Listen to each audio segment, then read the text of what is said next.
കഥയിലെ മുഴുവൻ കാര്യങ്ങളും സാങ്കല്പികമാണ്. കഥ പൂർണ്ണമായും വിനോദത്തിനു വേണ്ടി മാത്രമുള്ളതാണ്.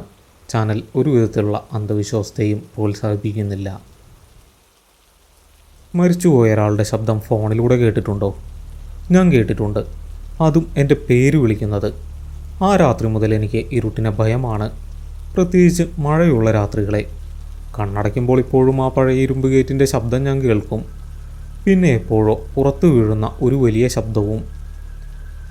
വർഷം 2008 ജൂലൈ മാസം. മഴ അതിൻ്റെ സർവ്വശക്തിയും എടുത്തു പെയ്യുന്ന കാലം. ഞാനും എൻ്റെ കൂട്ടുകാരായ ആനന്ദവും ശ്രീകുട്ടനും. ഞങ്ങൾ തൃശ്ശൂരുകാരാണ്.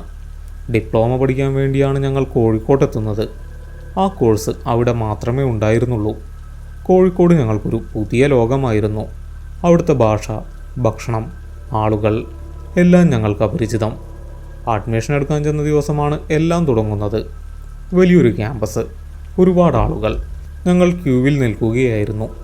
അപ്പോഴാണ് ബിനുവിനെ പരിചയപ്പെടുന്നത്. അവൻ കോഴിക്കോട്ടുകാരനാണ്. ഞങ്ങളുടെ അതേ കോഴ്സിനാണ് അവനും ചേരുന്നത്. സംസാരിക്കാൻ നല്ല താല്പര്യമുള്ള പ്രകൃതം.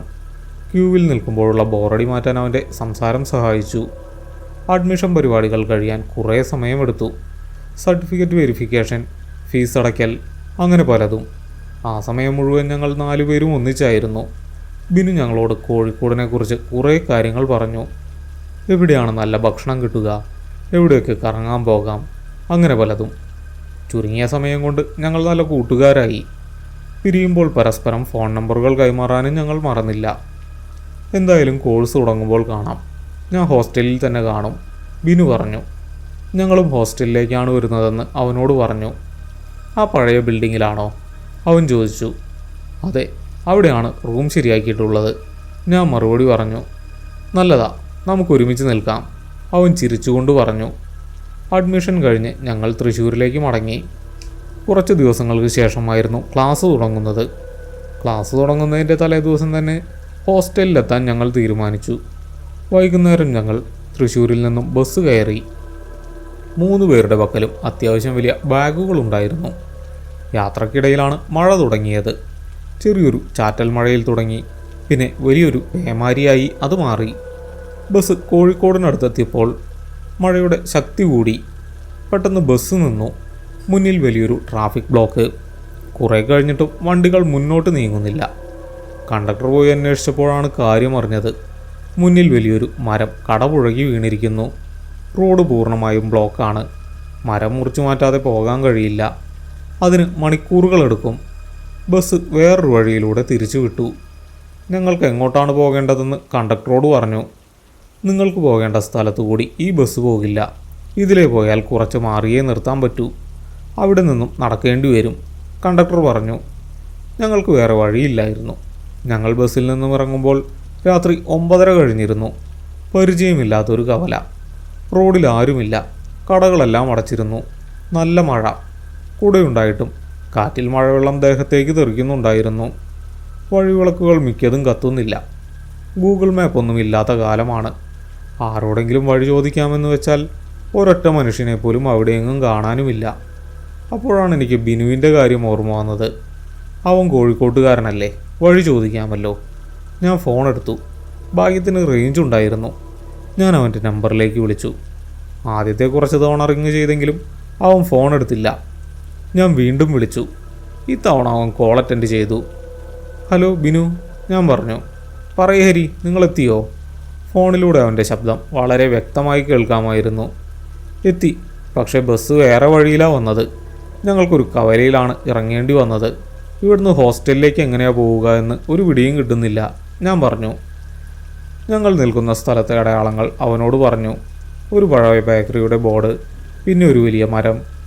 മനസ്സിലായി. നിങ്ങൾ ആ ബേക്കറിയുടെ ഇടത്തോട്ടുള്ള റോഡിലൂടെ നേരെ നടക്ക്. കുറച്ച് കഴിയുമ്പോൾ ഒരു ചെറിയ പാലം കാണും. അത് കടന്ന് വലത്തോട്ട് തിരിയണം. ബിനു വഴി പറഞ്ഞു തന്നു. അവൻ പറഞ്ഞതനുസരിച്ച് ഞങ്ങൾ നടക്കാൻ തുടങ്ങി.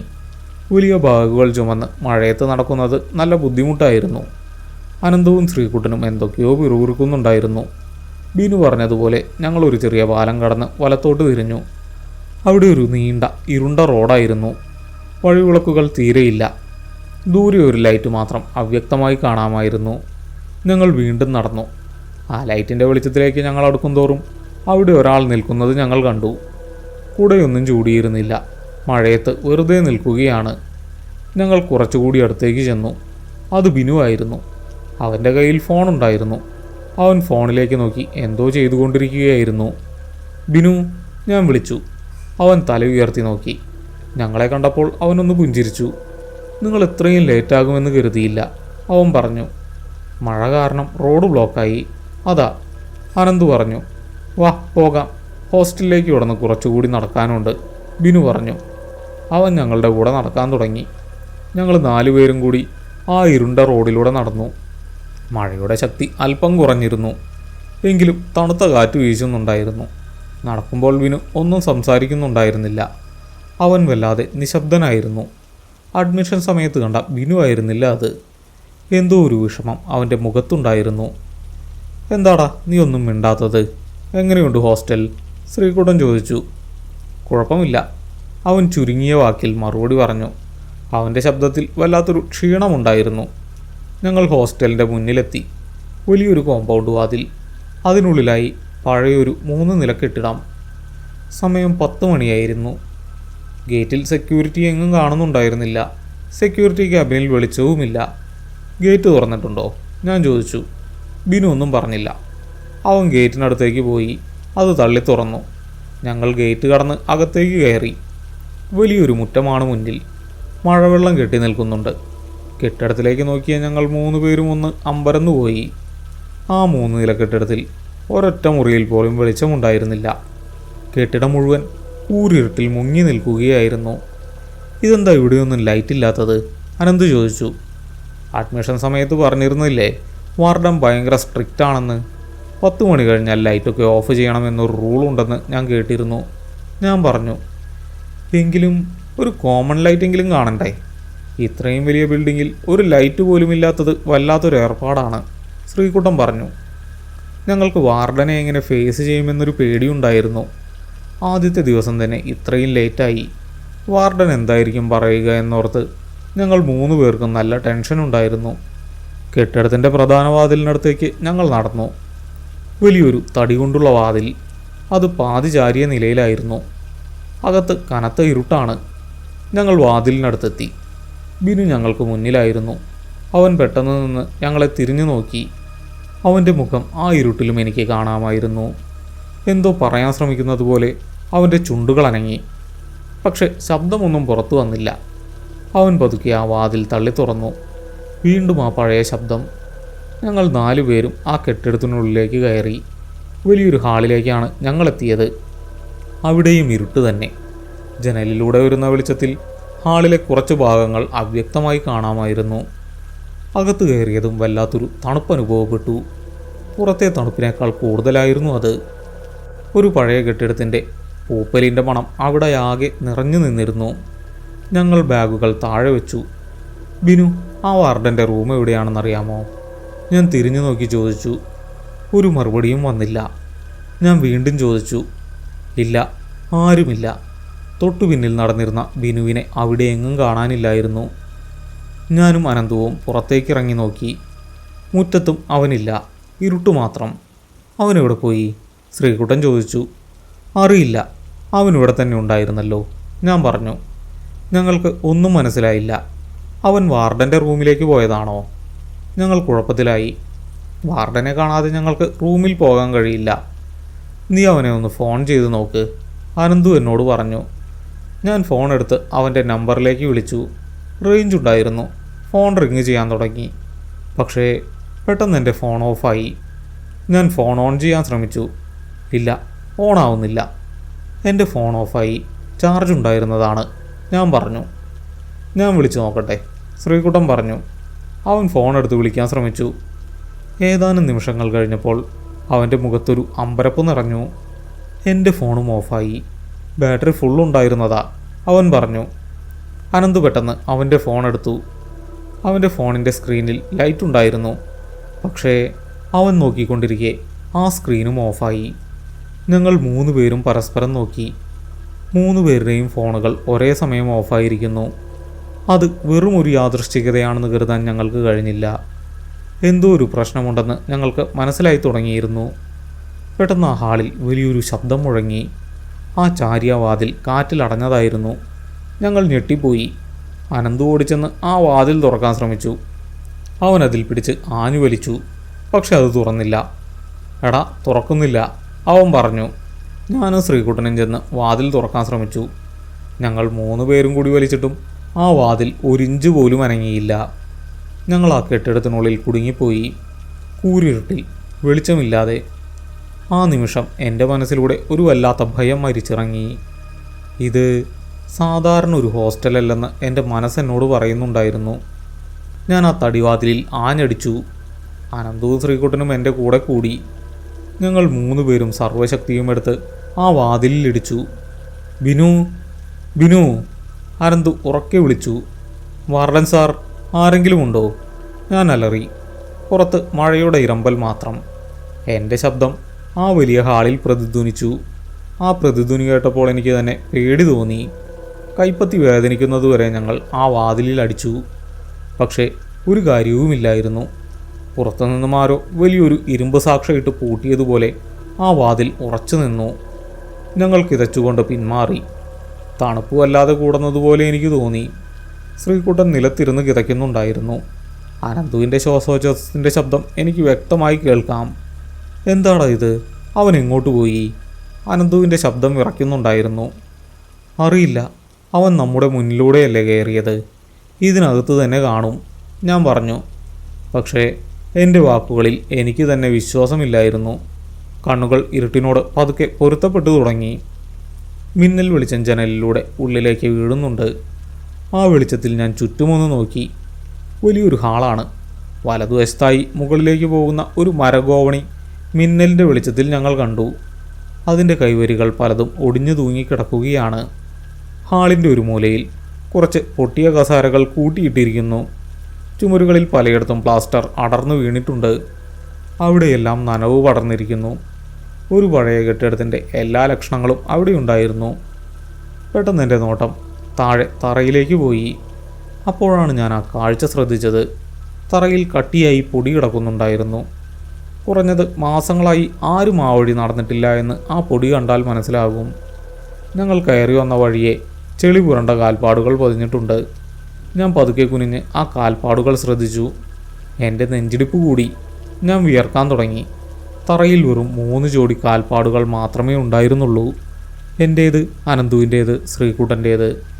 ബിനുവിൻ്റെ കാൽപ്പാടുകൾ അവിടെ എങ്ങുമില്ല. അവൻ പുറത്തുനിന്ന് നടന്ന് മഴയത്ത് ഞങ്ങൾക്കൊപ്പമല്ലേ അകത്തേക്ക് കയറിയത്. അവൻ്റെ ചെളി പുരണ്ട കാൽപ്പാടുകൾ അവിടെ കാണേണ്ടതല്ലേ? എനിക്ക് തല കറങ്ങുന്നത് പോലെ തോന്നി. ഞാൻ ഈ കാര്യം അനന്തുവിനോടോ ശ്രീകുട്ടനോടോ പറഞ്ഞില്ല. അവർ അത് കേട്ടാൽ കൂടുതൽ ഭയപ്പെടും. ഹരി, അവിടെ സ്വിച്ച് ബോർഡുണ്ട്, നോക്ക്, അനന്തു പെട്ടെന്ന് പറഞ്ഞു. അവൻ ചൂണ്ടിക്കാണിച്ച ഭാഗത്തേക്ക് ഞാൻ നടന്നു. വാതിലിന് കുറച്ചകലെയായി ചുമരിലൊരു സ്വിച്ച് ബോർഡ്. ഞാൻ മൊത്തത്തിൽ തപ്പി നോക്കി. എൻ്റെ കൈകൾ ചെന്നു മുട്ടിയത് വെറും ചുമരിലായിരുന്നു. ആ സ്വിച്ച് ബോർഡിൻ്റെ പ്ലാസ്റ്റിക് കവർ അവിടെയില്ല. വയറുകളെല്ലാം പുറത്തേക്ക് വലിച്ചു പൊട്ടിച്ചിട്ടിരിക്കുകയാണ്. അതിൽ കറണ്ടില്ലെന്ന് എനിക്ക് ഉറപ്പായി. ഇതിൽ സ്വിച്ചൊന്നുമില്ലടാ, വയറൊക്കെ പൊട്ടിക്കിടക്കുക, ഞാൻ പറഞ്ഞു. അപ്പോൾ വാർഡനും പിള്ളേരും ഒന്നും ഇവിടെയില്ലേ? ശ്രീകുട്ടൻ ചോദിച്ചു. എനിക്കറിയില്ല ശ്രീ, എന്തൊക്കെയോ കുഴപ്പമുണ്ട്.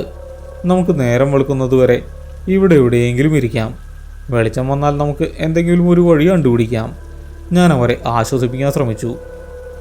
ഞങ്ങൾ 3 പേരും ആ വാതിലിനോട് ചേർന്ന് തറയിലിരുന്നു. ബാഗുകൾ ഞങ്ങൾക്ക് മുന്നിലായി വെച്ചു. പുറത്ത് മഴയ്ക്ക് യാതൊരു ശമനവുമില്ല. കാറ്റ് ജനലഴികളിലൂടെ ഉള്ളിലേക്ക് അടിക്കുന്നുണ്ട്. വല്ലാത്തൊരു മൂളൽ ശബ്ദമായിരുന്നു ആ കാറ്റിന്.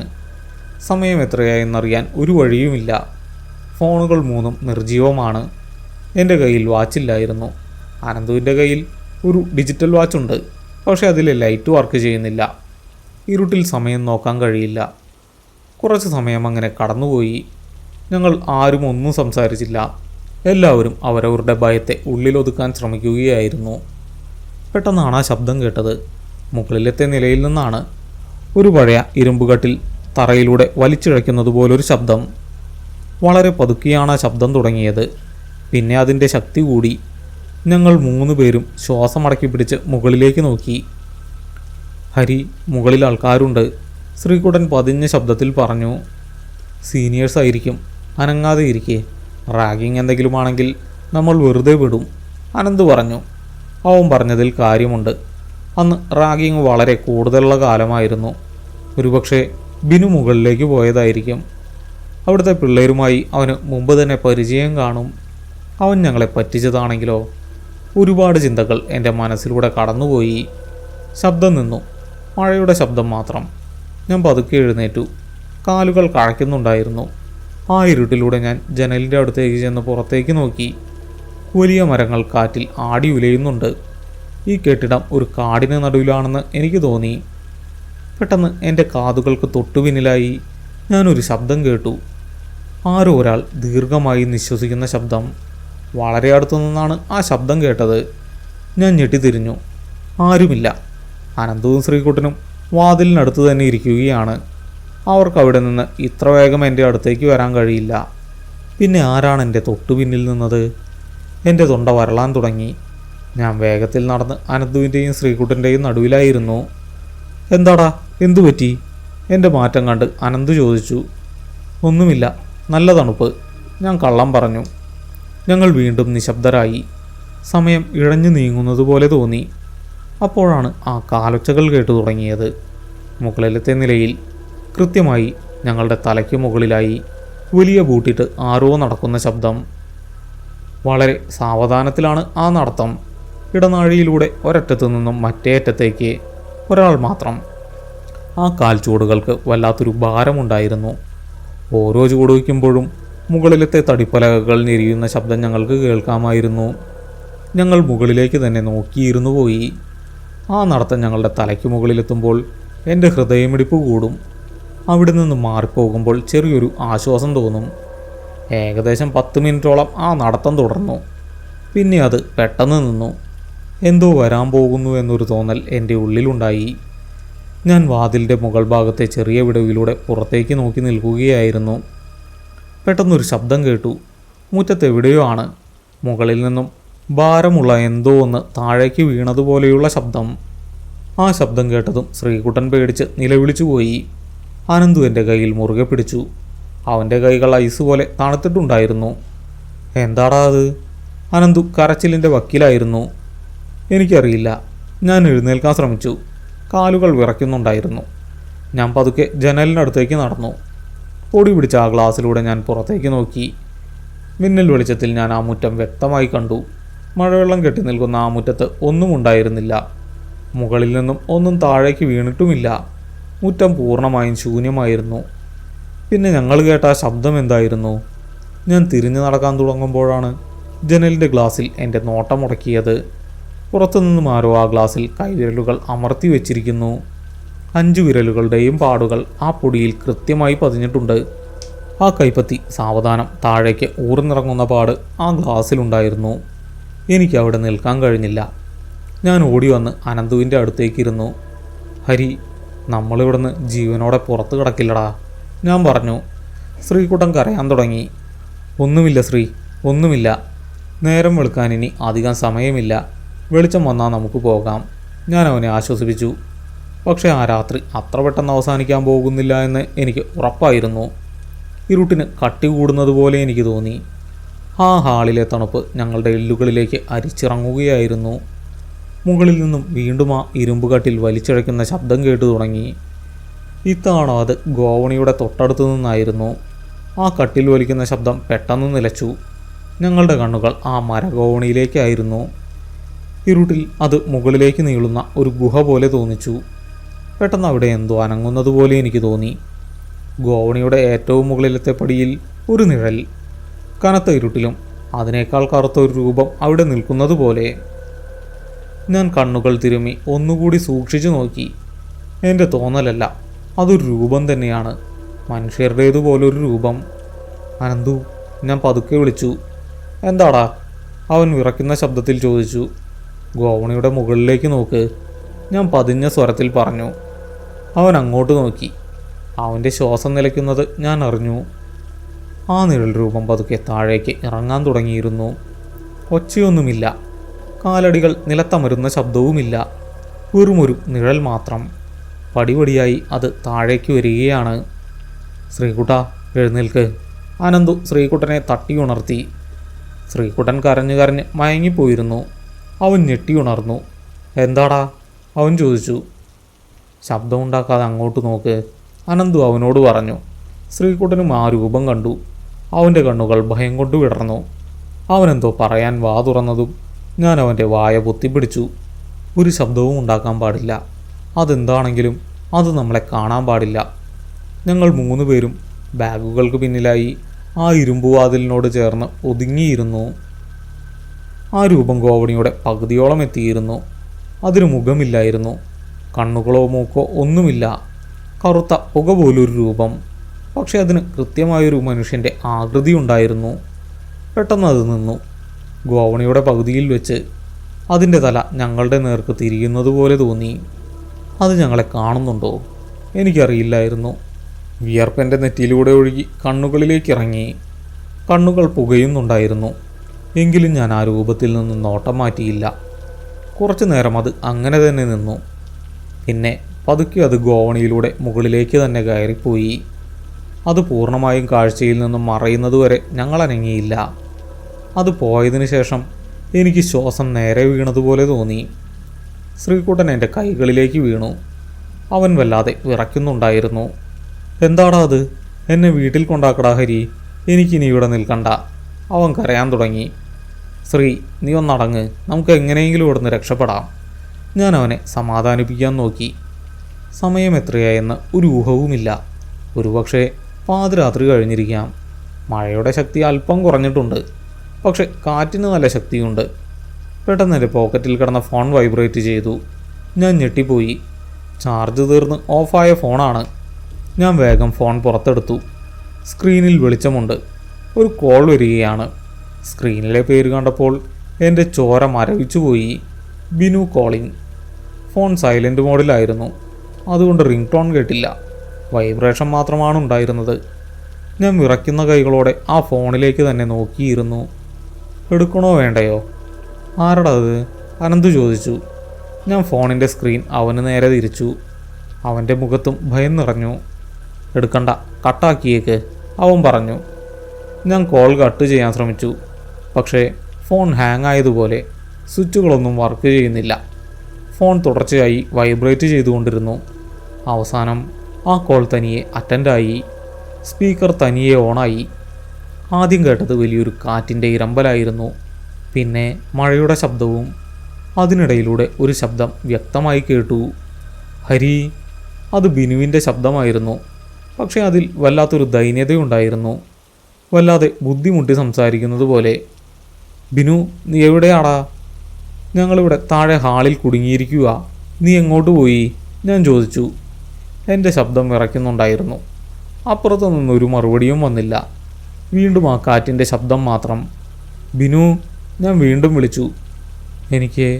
എനിക്ക് തണുക്കുന്നു ഹരി. അവൻ്റെ ശബ്ദം വളരെ ദുർബലമായിരുന്നു. അവർ എന്നെ അടിക്കുന്നു. അവൻ കരയുകയാണെന്ന് എനിക്ക് തോന്നി. അവൻ്റെ വാക്കുകൾ ഇടറുന്നുണ്ടായിരുന്നു. ആരാടാ നിന്നെ അടിക്കുന്നത്? നീ എവിടെയാ? അനന്ത് ഫോണിനടുത്തേക്ക് വന്ന് ചോദിച്ചു. മുകളിൽ വാർഡൻ്റെ റൂമിനടുത്ത്. എന്നെ രക്ഷിക്കൂ ഹരി, എനിക്ക് വേദനിക്കുന്നു. പിന്നെ കേട്ടത് വലിയൊരു നിലവിളിയായിരുന്നു. ബിനുവിൻ്റെ നിലവിളി. ആ ശബ്ദം കേട്ട് ഞങ്ങൾ 3 പേരും ചെവി കുത്തിപ്പോയി. ഫോണിൻ്റെ സ്പീക്കർ പൊട്ടിപ്പോകുമെന്ന് തോന്നും വിധം അത്ര ഉച്ചത്തിലായിരുന്നു ആ നിലവിളി. ആ നിലവിളിക്കൊപ്പം ഫോൺ വീണ്ടും സ്വിച്ച് ഓഫായി. വീണ്ടും കൂരിരുട്ട്. നമുക്ക് മുകളിലേക്ക് പോകാം ഹരി. അവനെ അവർ അവിടെ എന്തോ ചെയ്യുകയാ, അനന്ത് പറഞ്ഞു. വേണ്ട, നമ്മൾ പോയാൽ നമ്മളെയും അവർ എന്തെങ്കിലും ചെയ്യും. അവർ സീനിയേഴ്സ് ആയിരിക്കും. നമ്മൾ 3 പേരല്ലേ ഉള്ളൂ, ശ്രീകുട്ടൻ പേടിയോടെ പറഞ്ഞു. അവനെ അങ്ങനെ വിടാൻ പറ്റുമോ ശ്രീ? അവൻ കരയുന്നത് കേട്ടില്ലേ? നമ്മളല്ലേ അവനെ ഇവിടെ വരെ കൊണ്ടുവന്നത്. അനന്തുവിന് ബിനുവിനെ അവിടെ വിട്ടിട്ട് പോകാൻ കഴിയില്ലായിരുന്നു. നമുക്കൊന്ന് പോയി നോക്കാം അനന്തു. പക്ഷേ സൂക്ഷിക്കണം. മുകളിൽ എന്താണ് നടക്കുന്നതെന്ന് നമുക്കറിയില്ല, ഞാൻ പറഞ്ഞു. ഞങ്ങൾ 3 പേരും പതുക്കെ എഴുന്നേറ്റു. ബാഗുകൾ അവിടെ തന്നെ വെച്ചു. അനന്തുവിൻ്റെ കയ്യിൽ ഒരു ചെറിയ ടോർച്ചുണ്ടായിരുന്നു. അതിലധികം വെളിച്ചമൊന്നുമില്ല. എന്നാലും ഗോവണി കയറാൻ അത് മതിയാകും. ഞങ്ങൾ പതുക്കെ ഗോവണിക്കടുത്തേക്ക് നടന്നു. അനന്തുവാണ് മുന്നിൽ, ഞാൻ നടുവിലും, ശ്രീകുട്ടൻ എൻ്റെ പിന്നിലുമായി. ഞങ്ങൾ വളരെ സൂക്ഷിച്ചാണ് കാലുകൾ വെച്ചത്. ഗോവണിയുടെ പകുതി എത്തിയപ്പോൾ എനിക്ക് വല്ലാത്തൊരു മണം അനുഭവപ്പെട്ടു. പഴയ ചോരയുടെ മണം പോലൊന്ന്, ഇരുമ്പ് തുരുമ്പിച്ചതുപോലൊരു മണം. ഞാൻ അനന്തുവിൻ്റെ ഷർട്ടിൽ പിടിച്ചു വലിച്ചു. എന്താടാ ആ മണം? ഞാൻ ചോദിച്ചു. എനിക്കും കിട്ടുന്നുണ്ട്, വായുസഞ്ചാരമില്ലാത്തതുകൊണ്ടാകാം, അവൻ പറഞ്ഞു. ഞങ്ങൾ മുകളിലത്തെ നിലയിലെത്തി. വലിയൊരു ഇടനാഴിയാണ് മുന്നിൽ. ഇരുവശത്തുമായി കുറേ മുറികൾ. എല്ലാ മുറികളുടെയും വാതിലുകൾ തുറന്നു കിടക്കുന്നുണ്ടായിരുന്നു. ഇടനാഴിയുടെ അറ്റത്തു മാത്രം ഒരു മുറിയുടെ വാതിൽ അടച്ചിട്ടുണ്ട്. വാർഡൻ്റെ റൂം അതായിരിക്കും. അനന്തു ആ അടഞ്ഞ വാതിലിലേക്ക് ചൂണ്ടിക്കൊണ്ട് പറഞ്ഞു. ഞങ്ങൾ ആ ഇടനാഴിയിലൂടെ നടക്കാൻ തുടങ്ങി. ഓരോ മുറിക്ക് മുന്നിലെത്തുമ്പോൾ അനന്തു ടോർച്ച് വെളിച്ചം അതിനുള്ളിലേക്ക് അടിച്ചു നോക്കി. എല്ലാം ഒഴിഞ്ഞ മുറികൾ, ഒടിഞ്ഞ കട്ടിലുകളും മേശകളും മാത്രം. ഞങ്ങൾ ആ അടഞ്ഞ വാതിലിനടുത്തെത്തി. വാതിലിനടിയിലൂടെ വെളിച്ചമൊന്നും പുറത്തേക്ക് വരുന്നില്ല. ഉള്ളിൽ എന്തെങ്കിലും അനക്കമുണ്ടോ എന്ന് ഞങ്ങൾ ചെവി വെച്ച് ശ്രദ്ധിച്ചു. യാതൊരു ശബ്ദവുമില്ല. അനന്തു പതുക്കെ ആ വാതിലിൻ്റെ ഹാൻഡിലിൽ പിടിച്ചു. അവനത് മെല്ലെ താഴേക്കമർത്തി. വാതിൽ പൂട്ടിയിട്ടില്ലായിരുന്നു. ഒരു ചെറിയ ശബ്ദത്തോടെ അത് തുറന്നു. അനന്തു ടോർച്ച് വിളിച്ച മുറിയിലേക്ക് അടിച്ചു. മുറി ശൂന്യമായിരുന്നു. അവിടെ ബിനുവോ അവനെ ഉപദ്രവിച്ചവരോ ആരുമില്ല. ഒരു പഴയ മേശയും കസേരയും മാത്രമേ ആ മുറിയിൽ ഉണ്ടായിരുന്നുള്ളൂ. മേശയ്ക്ക് മുകളിൽ കുറേ പൊടി പിടിച്ച ഫയലുകൾ അടുക്കി വെച്ചിട്ടുണ്ട്. ഞങ്ങൾ മുറിക്കുള്ളിലേക്ക് കയറി ചുറ്റും നോക്കി. ബിനു ഇവിടെ വന്നിട്ടില്ല. ഈ മുറി കണ്ടാൽ തന്നെ അറിയാം മാസങ്ങളായി ആരും ഇതിനകത്ത് കയറിയിട്ട് പോലുമില്ല എന്ന്. പെട്ടെന്നാണ് ജനലിനടുത്തായി തറയിൽ കിടക്കുന്ന ആ സാധനം എൻ്റെ ശ്രദ്ധയിൽപ്പെട്ടത്. ഞാൻ ടോർച്ച് വെളിച്ചം അങ്ങോട്ടേക്ക് മാറ്റി. ഒരു ചെരുപ്പ്, ബിനുവിൻ്റെ ചെരുപ്പ്. അവൻ അഡ്മിഷൻ സമയത്തിട്ടിരുന്ന അതേ ചെരുപ്പ്. ഞാനത് തിരിച്ചറിഞ്ഞു. ഞാൻ വേഗം അവിടെ ചെന്ന് ആ ചെരുപ്പ് എടുത്തു. അതിൽ കുറച്ച് ചെളിയുണ്ടായിരുന്നു. ഇത് അവൻ്റെ ചെരുപ്പാണ്, അവനിവിടെ വന്നിട്ടുണ്ട്, ഞാൻ പറഞ്ഞു. അപ്പോഴാണ് ഞങ്ങൾ ആ കാര്യം ശ്രദ്ധിച്ചത്. ജനൽ തുറന്നു കിടക്കുകയാണ്. ആ ജനലിന് കമ്പികളുണ്ടായിരുന്നില്ല. താഴേക്ക് നോക്കിയാൽ കാണുന്നത് ഞങ്ങൾ നേരത്തെ നിന്ന മുറ്റമാണ്. എൻ്റെ മനസ്സിലൂടെ ആ ശബ്ദം കടന്നുപോയി.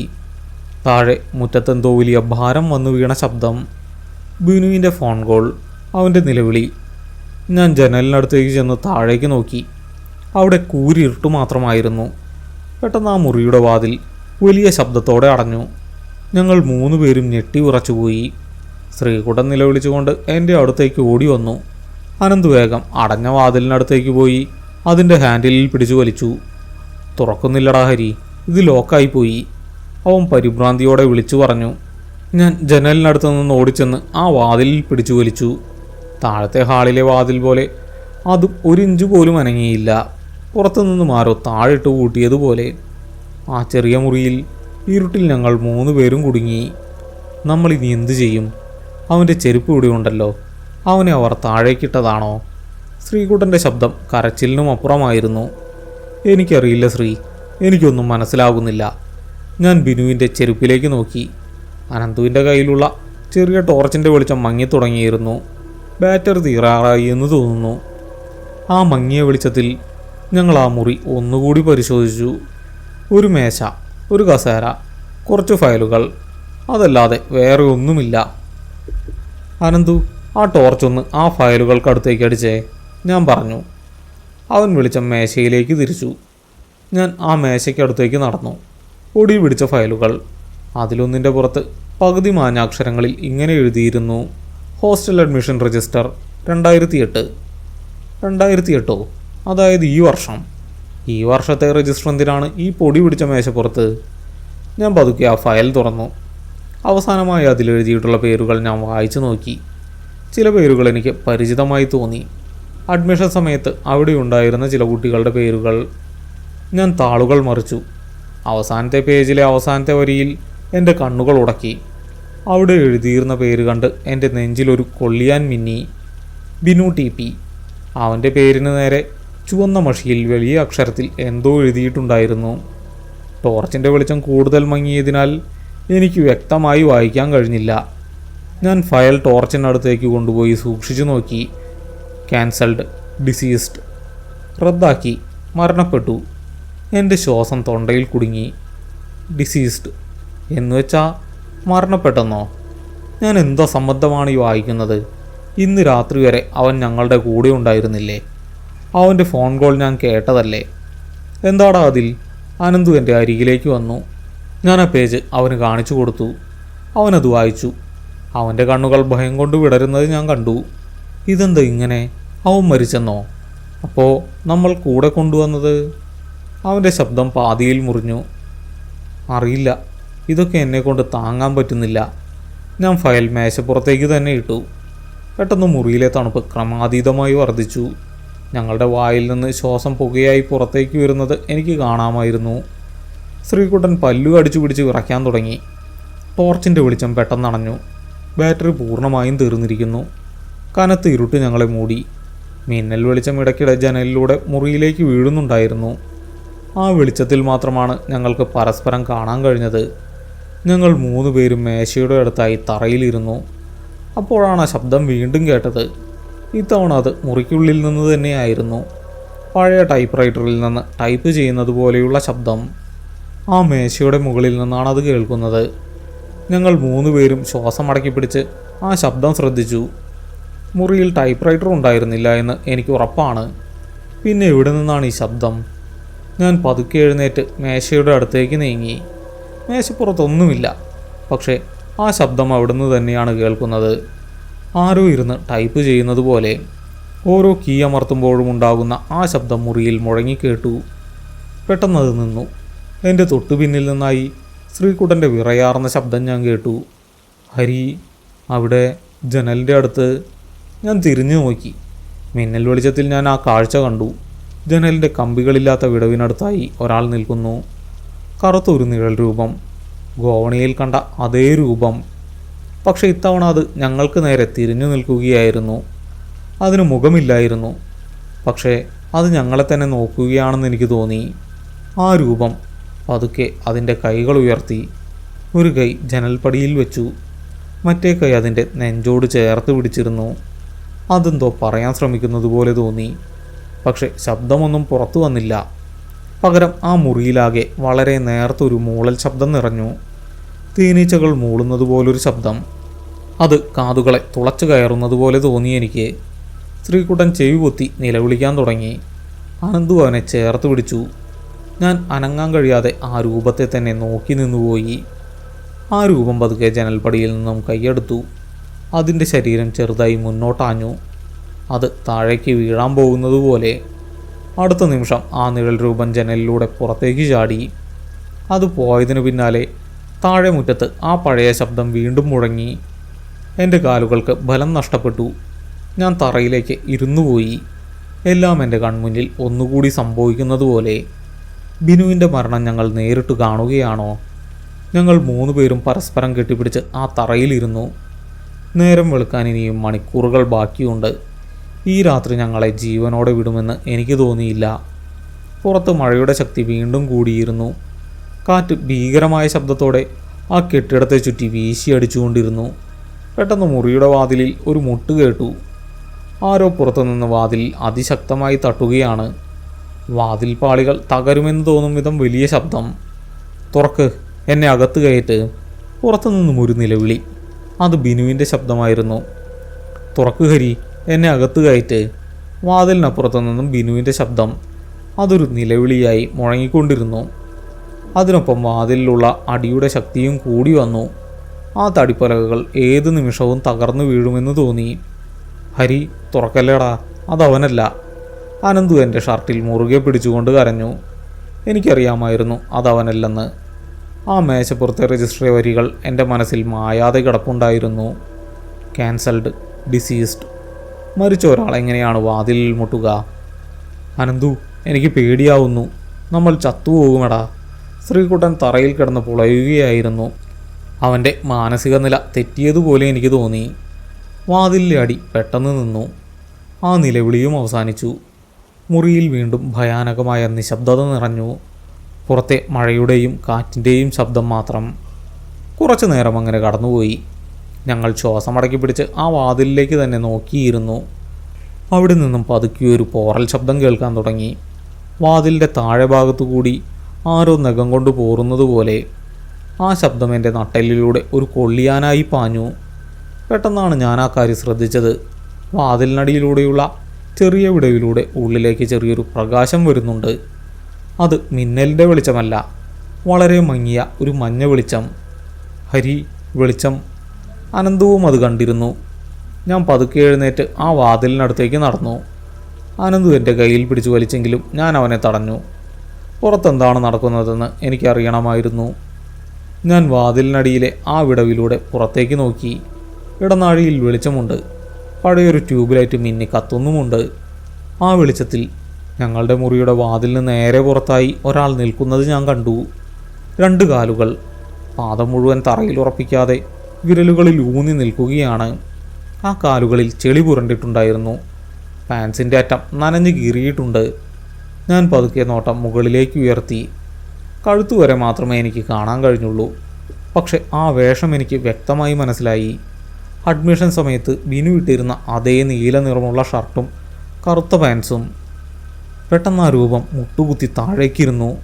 അതിൻ്റെ മുഖം വാതിലിൻ്റെ വിടവിലൂടെ എൻ്റെ നേർക്കു വന്നു. ഞാൻ പിന്നിലേക്ക് തെറിച്ചു വീണു. എൻ്റെ വായിൽ നിന്നും വലിയൊരു അലർച്ച പുറത്തു വന്നു. അതൊരു മുഖമായിരുന്നില്ല, രക്തം കട്ട പിടിച്ച കുറേ മാംസകഷ്ണങ്ങൾ മാത്രമുള്ള ഒരു രൂപം. കണ്ണുകൾ ഇരിക്കേണ്ട സ്ഥാനത്ത് 2 വലിയ കുഴികൾ മാത്രം. മൂക്കോ ചുണ്ടോ ഇല്ല.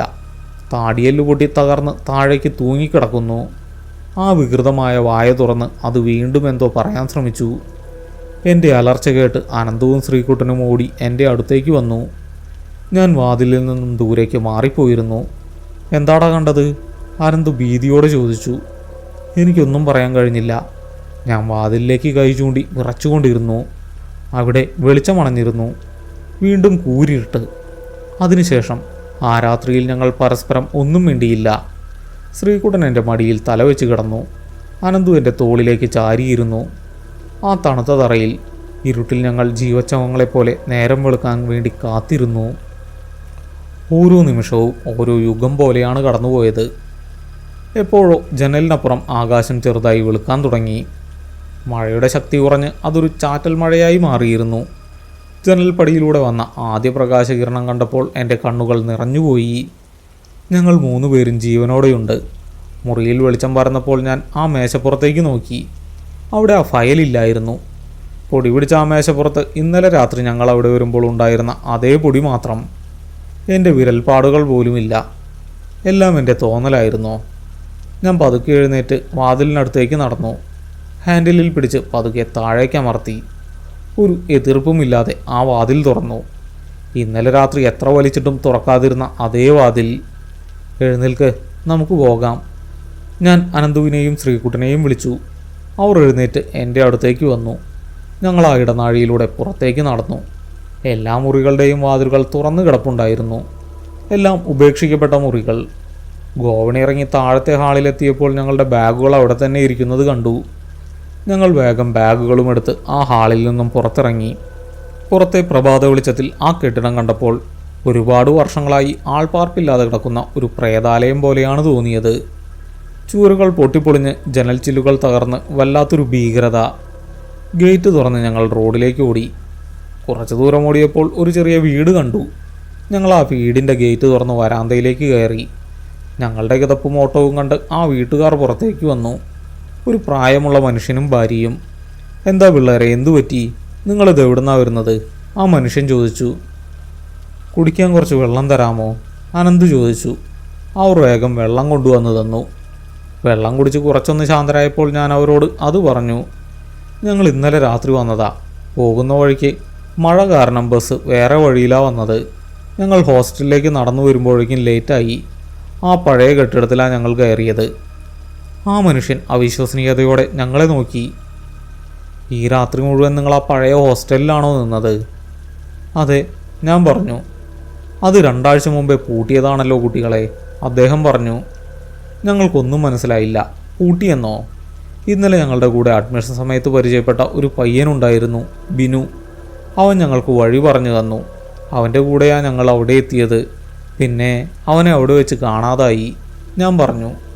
ബിനു എന്ന പേര് കേട്ടപ്പോൾ ആ വീട്ടുകാർ പരസ്പരം നോക്കി. അവരുടെ മുഖത്ത് ഭയം കലർന്ന ഒരു അമ്പരപ്പുണ്ടായിരുന്നു. ഗൃഹനാഥൻ പതുക്കെ ഞങ്ങളോടായി പറഞ്ഞു. നിങ്ങളീ പറയുന്ന ബിനു 2 ആഴ്ച മുമ്പ് ആ ഹോസ്റ്റൽ കെട്ടിടത്തിൻ്റെ മുകളിൽ നിന്നും താഴേക്ക് ചാടി ആത്മഹത്യ ചെയ്തു. അതിനുശേഷമാണ് കോളേജ് അധികൃതർ ആ ഹോസ്റ്റൽ എന്നേക്കുമായി പൂട്ടിയത്. എൻ്റെ തൊണ്ടയിലെ വെള്ളം വീണ്ടും വറ്റിപ്പോകുന്നത് പോലെ എനിക്ക് തോന്നി. രാത്രി പുറത്ത് കേട്ട ആ വലിയ ശബ്ദം ഞാൻ ഓർത്തു. ജനലിലൂടെ പുറത്തേക്ക് ചാടിയ ആ നിഴൽ രൂപം. എന്താ അവൻ മരിക്കാൻ കാരണം? ഞാൻ വിറയ്ക്കുന്ന ശബ്ദത്തിൽ ചോദിച്ചു. അഡ്മിഷൻ ദിവസം ചില സീനിയർ പിള്ളേർ അവനെ റാഗ് ചെയ്തു. ആ പഴയ ബിൽഡിങ്ങിൽ വെച്ചായിരുന്നു. വളരെ ക്രൂരമായിട്ടാണ് അവർ അവനെ ഉപദ്രവിച്ചത്.